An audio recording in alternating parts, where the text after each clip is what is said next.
Greetings everyone. நம்ம டெய்லியும் prelims and mains point ஆஃப்ல கரண்ட் அஃபேர்ஸ் ஆர்டிகல்ஸ் பார்த்துட்டு வரோம். இன்னைக்கு என்ன இம்பார்ட்டன்ட் ஆர்டிகல்ஸ் இருக்கு அப்படிங்கிறத பார்ப்போம். ஸோ ஃபர்ஸ்ட் எடுத்தோடனே பார்த்தோம்னா நமக்கும் சைனாவுக்கும் ஒரு சின்ன பிரச்சனை போயிட்டு இருக்கு. என்ன அப்படின்னு பார்த்தோம்னா நம்ம தலைவர்கள் அருணாச்சல பிரதேஷ்க்கு போனோம்னா அவங்க என்ன சொல்றாங்க, சீனா அருணாச்சல் பிரதேஷ் அப்படிங்கிறது எங்களோட நாடு, எங்க நாட்டோட ஒரு பகுதி அப்படிங்கிறது சொல்லிட்டே வராங்க. இந்தியாவும் அதற்கு எதிர்ப்பு தெரிவிச்சுட்டே வராங்க. இந்தியாவோட இன்டெகிரல் பார்ட் தான் அருணாச்சல் பிரதேஷ் அப்படிங்கிறது சொல்லிட்டே வராங்க.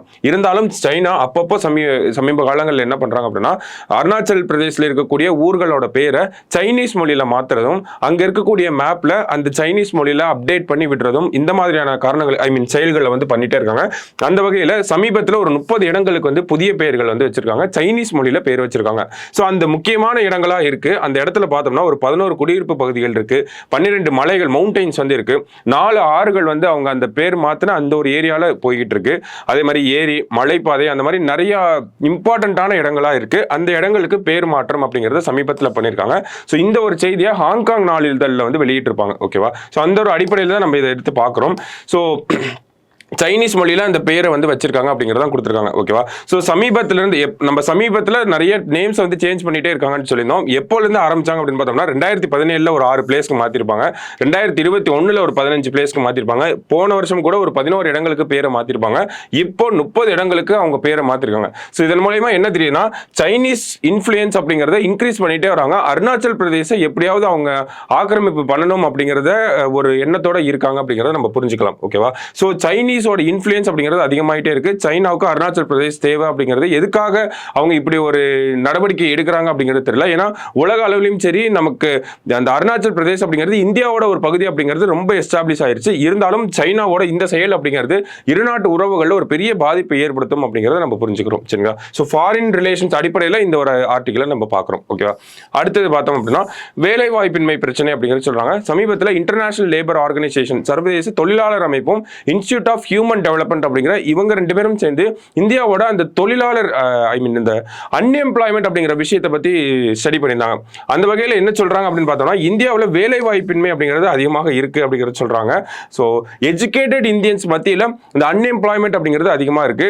அவங்க படிச்ச படிப்புக்கான வேலை இருக்காம இருக்கிறது ஒரு ரீசன். அதே மாதிரி எஜுகேட்டட் இந்தியன்ஸ் கிட்ட அதிகப்படியான ஸ்கில்ஸ் அப்படிங்கிறது ரொம்ப கம்மியா இருக்கு அப்படிங்கிறது சொல்றாங்க. ஸ்கில் செட்டே அப்படி அவங்களுக்கு கம்மியா இருக்கு. அதுக்கு ஒரு எக்ஸாம்பிள் கூட கோட் பண்ணியிருப்பாங்க. ஒரு அட்டாச்மெண்டோட மெயில் அனுப்ப தெரியாம 75% படித்த இளைஞர்கள் இந்தியாவில் இருக்காங்க. ஒரு எக்ஸல் ஷீட்டை ஒர்க் பண்ண தெரியாம ஒரு 90% பேர் இருக்காங்க. இந்த மாதிரி நிறைய எக்ஸாம்பிள்ஸ் கோட் பண்ணியிருந்தாங்க.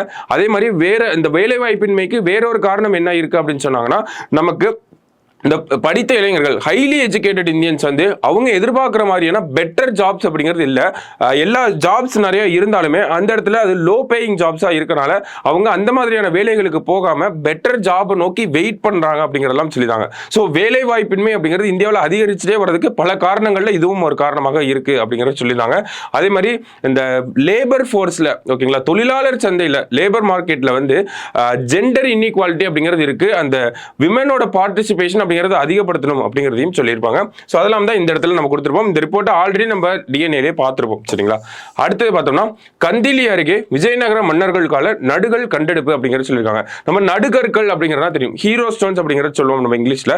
ஸோ இந்த நடுகற்கள் அந்த போரில் முக்கியமான வீரர்கள் அந்த போரிலே மரணம் அடைஞ்சிட்டாங்க அப்படின்னா அவங்கள செலிப்ரேட் பண்ற வகையில் நம்ம இந்த நடுகற்கள் எடுப்போம். நம்ம யூனிட் 8ல கூட பெரும்பாற்றன்கள் அப்படிங்கிறதெல்லாம் நம்ம படிச்சிருப்போம் இல்லையா? ஸோ அந்த வகையில் விஜயநகர காலத்து சேர்ந்த ஒரு நடுகற்கள் கண்டுபிடிக்கப்பட்டிருக்கு. எங்க அப்படின்னு பார்த்தோம்னா திருப்பத்தூர் மாவட்டத்தில் கந்திலி அப்படிங்கிற கிராமத்தில் கண்டெடுக்கப்பட்டிருக்கு. சரிங்களா? ஸோ அந்த நடுகற்கானது அதனுடைய உயரம், அகலம் அதெல்லாம் கொடுத்துருக்காங்க. ஸோ என்ன எதை டெபிக் பண்றது, ஓகேங்களா? ஸோ எந்த ஒரு காட்சியை அந்த ஒரு நடுகற்கள் வெளிக்காட்டுது, என்னத்தை எதை டெபிக் பண்ணுது அப்படின்னு பார்த்தோம்னா தலையில் அம்பு பாய்ந்து மறுபுறம் வெளிவந்த நிலையில் ஒரு குதிரை வீரரும், மார்பில் வேல் பாய்ந்து மறுபுறம் வந்த நிலையில் ஒரு வில் வீரரும் போரிடும் நிகழ்வை நடுகள் நமக்கு எடுத்து சொல்கிறது. அப்ப கந்திலியில கிடைக்கப்பட்ட அந்த நடுகற்கள் 2 வீரர்கள் சண்டை போட்டுக்கிற மாதிரியான ஒரு பிக்சரை நமக்கு காட்டுது.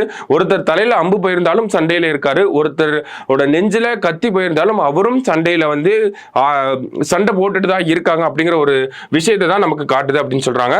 ஸோ இந்த நடுகற்களோட காலம் அப்படிங்கிறது விஜயநகர காலம் அப்படின்னு சொல்லியிருந்தோம். இதுவே நூற்றாண்டுகள்ல பாக்குறப்ப 14ஆம் நூற்றாண்டை சேர்ந்த ஒரு நடுகற்களாக இருக்கும் அப்படிங்கறத நமக்கு சொல்லியிருக்காங்க. ஓகேவா? சோ அதுதான் இந்த ஆர்டிகலை நம்ம பார்க்கணும். கடைசியா பார்த்தோம் அப்படின்னா சூப்பர் எல்னினோ இந்தியாவை பாதிக்குமா அப்படின்னு கேட்டிருக்காங்க. நமக்கு எல்னினோ அப்படின்னா என்ன தெரிஞ்சுக்கணும். நமக்கு பசிபிக் பெருங்கடல் இருக்கு இல்லையா, அந்த பசிபிக் பெருங்கடலோட சர்ஃபேஸ் டெம்பரேச்சர் அப்படிங்கிறது அதிகமாச்சு அப்படின்னா, ஓகேவா, சர்ஃபேஸ் டெம்பரேச்சர் வந்து அதிகமாச்சு, சர்ஃபேஸ் டெம்பரேச்சர் ரொம்ப வார்ம் ஆகுது அப்படின்னா அந்த இடத்துல என்ன ஆகும், எல்னினோ அப்படிங்கிற ஒரு கண்டிஷன் உருவாகும். ஓகேவா, எங்கன்னா பசிபிக் ஓஷன் என்ன ஆகணும், சர்ஃபேஸ் டெம்பரேச்சர் இன்க்ரீஸ் ஆகணும்.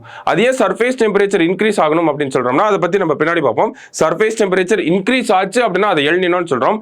இதுவே பசிபிக் ஓஷன்ல சர்ஃபேஸ் டெம்பரேச்சர் கம்மியாச்சு அப்படின்னா அதை லா நினா அப்படின்னு சொல்லுவாங்க. ஓகேவா, சோ எல்னினோன்னு ஒரு ஜியோகிராபிக்கல் பினாமினன் இருக்கு, லானினா அப்படின்னு சொல்லி ஒரு ஜியோகிராபிக்கல் பினாமினன் இருக்கு. அப்ப இந்த இடத்துல என்ன இருக்கு அப்படின்னு பார்த்தோம்னா சூப்பர் எல்னினோ அப்படின்னு சொல்றாங்க. அதாவது நமக்கு பசிபிக் ஓஷன்ல சர்ஃபேஸ் டெம்பரேச்சர் இன்க்ரீஸ் ஆச்சு அப்படின்னா அதை நம்ம எல்னினோ அப்படின்னு சொல்றோம். இதுவே அந்த சர்ஃபேஸ் டெம்பரேச்சர் அப்படிங்கிறது 32 இருந்து 34 டிகிரி செல்சியஸ் அளவுக்கு இன்க்ரீஸ் ஆயிருச்சு அப்படின்னா அதுதான் நம்ம சூப்பர் எல்னினோ அப்படின்னு சொல்றோம். ஓகேவா, அதோட டெஃபினிஷனை நல்லா புரிஞ்சுக்கணும். சர்ஃபேஸ் டெம்பரேச்சர் இன்க்ரீஸ் ஆகணும். எங்க இன்க்ரீஸ் ஆகணும், பசிபிக் ஓஷன்ல இன்க்ரீஸ் ஆகணும். எவ்வளவு என்ன ரேஞ்சில் இன்க்ரீஸ் ஆகணும் அப்படின்னு பார்த்தோம்னா ஒரு 32 இருந்து 34 டிகிரி செல்சியஸ் வரைக்கும் இன்க்ரீஸ் ஆகுது அப்படின்னா அதுதான் நம்ம சூப்பர் எல்னினோ அப்படின்னு சொல்றோம். சோ இந்த சூப்பர் எல்னினோனால இந்தியாவை பாதிக்குமா, ஒரு பாதிப்பு இருக்கா அப்படின்னு பார்த்தா எல்னினோனாலே நமக்கு இந்தியாவுக்கு அதிகமான பாதிப்புகள் இருக்கும். சூப்பர் எல்னினோனா இன்னமும் அதிக பாதிப்புகள் தான் இருக்கும். எந்த வகையில நம்ம சொல்றோம் அப்படின்னு பார்த்தோம்னா சூப்பர் எல்னினோ அப்படின்னா நமக்கு என்ன சொல்றோம், பசிபிக் ஓஷன்ல சர்ஃபேஸ் டெம்பரேச்சர் இன்க்ரீஸ் ஆகுது. அப்ப டெம்பரேச்சர் இன்க்ரீஸ் ஆச்சுன்னா அந்த இடத்துல பிரஷர் கம்மியாகும். பிரஷர் கம்மியாச்சு அப்படின்னா ஒரு லோ பிரஷர் அப்படிங்கிறது கிரியேட் ஆகும். குறைந்த காற்றழுத்த தாழ்வு நிலை அப்படிங்கிறது கிரியேட் ஆகும். இந்த லோ பிரஷர் என்ன பண்ணும், அதை சுத்தி இருக்கக்கூடிய ஹை பிரஷர் விண்ட் எல்லாமே அதை நோக்கி இழுக்கும். ஓகேவா, அந்த வகையில நம்மளோட இந்த தென்மேற்கு பருவ காற்றுகள் அப்படிங்கிறது மழை பெய்யாம எதை நோக்கி போக ஆரம்பிக்கும் பார்த்தோம்னா நமக்கு இந்த பசிபிக் ஓஷனை நோக்கி போக ஆரம்பிக்கும். அந்த எல்னினோ இருக்கக்கூடிய அந்த பகுதியை நோக்கி போக ஆரம்பிக்கும். இந்த தென்மேற்கு பருவமழை காற்றுகள் மழை பெய்யாம எங்க போகும், எல்னினோ நோக்கி போக ஆரம்பிக்கும். ஏன்னா அங்க லோ பிரஷர் இருக்கு. ஓகேவா, சோ அதனால உலகத்தில் இருக்கக்கூடிய பல மான்சூன் விண்ட் எல்லாமே இந்த எல்னினோ நோக்கி லோ பிரஷரை நோக்கி வர ஆரம்பிச்சிடும். அதனால இந்தியாவில் குறிப்பா பார்த்தோம் அப்படின்னா நமக்கு அந்த மழைக்காற்றுகள் அங்க போயிட்டனால நமக்கு வறட்சி போன்ற நிலை அப்படிங்கிறது நம்மளோட மான்சூன் சீசன்ல இருக்கும். ஓகேவா, சோ எப்பெல்லாம் நம்மளோட மான்சூன் டைம்ல எல்னினோ எஃபெக்ட் இருக்கோ அப்பெல்லாம் நமக்கு மழை அப்படிங்கிறது ரொம்ப குறைவாக தான் பெய்யும். அதனுடைய சப்சீக்வன்ட் சம்மர்ல அந்த இப்போ போன வருஷமும் எல்னினோ அப்படிங்கிறது நமக்கு இருந்துச்சு. ஓகேவா, அதனால மழை அப்படிங்கிறது நிறைய இடத்துல பரவலா பெய்யாம இருந்துச்சு, பெய்ய வேண்டிய அளவுக்கு பெய்யாம இருந்துச்சு. ஓகேவா, சவுத் வெஸ்ட் மான்சூன் இதெல்லாமே. சோ அந்த வகையில் என்ன ஆகுது, நமக்கு மழை அப்படிங்கிறது நல்லா பெய்யாதனால ஒரு வறட்சி போன்ற நிலை இருந்துச்சு.